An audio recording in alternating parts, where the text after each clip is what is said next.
Constraints and compromise often push naval engineers toward original answers to seemingly simple problems. For the Royal Navy after the First World War, constraints were paramount.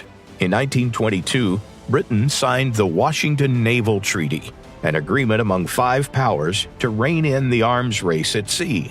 The treaty forced the abandonment of promising new capital ship projects, already growing ever more complex and costly. Yet Britain had no intention of surrendering its great power navy, so the Admiralty challenged designers to produce a powerful new battleship that outclassed pre-war types like the Queen Elizabeth, while remaining within treaty limits.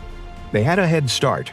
Even before the Washington talks, British designers had sketched an unusual G3 battlecruiser with all main armament concentrated forward, which was a way to stay within displacement and firepower caps. That idea became the foundation of the Nelson. It had 9 406mm guns mounted in 3 super-firing turrets, all ahead of the bridge. Another distinctive feature was an all-or-nothing protection. The ship's vitals, its armored citadel, received the heaviest plating, while less critical areas were left essentially unarmored. In overall size, the Nelson resembled the pre-war Warspite, but she far surpassed her in hitting power. The price was speed. It was limited to only 23 knots. The Nelson was commissioned in 1927. Her first decade of service was relatively quiet, but then the Second World War erupted. She shifted to a war footing and soon saw operational use. Among the missions were rescuing the crew of the Sailfish submarine and patrolling sea lanes out of Narvik.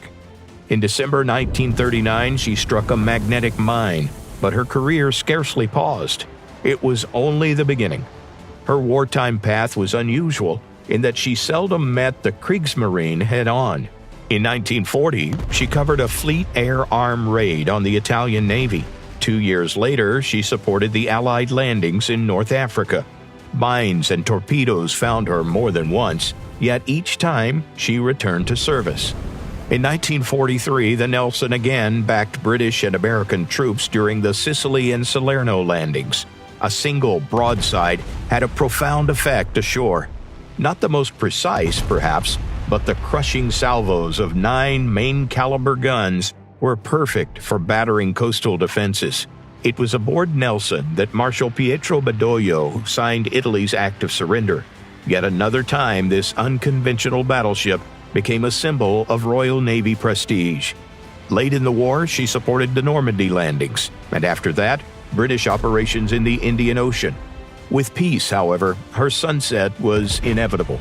Commanders recognized the ascendancy of the aircraft carrier, and battleships rapidly receded into the background.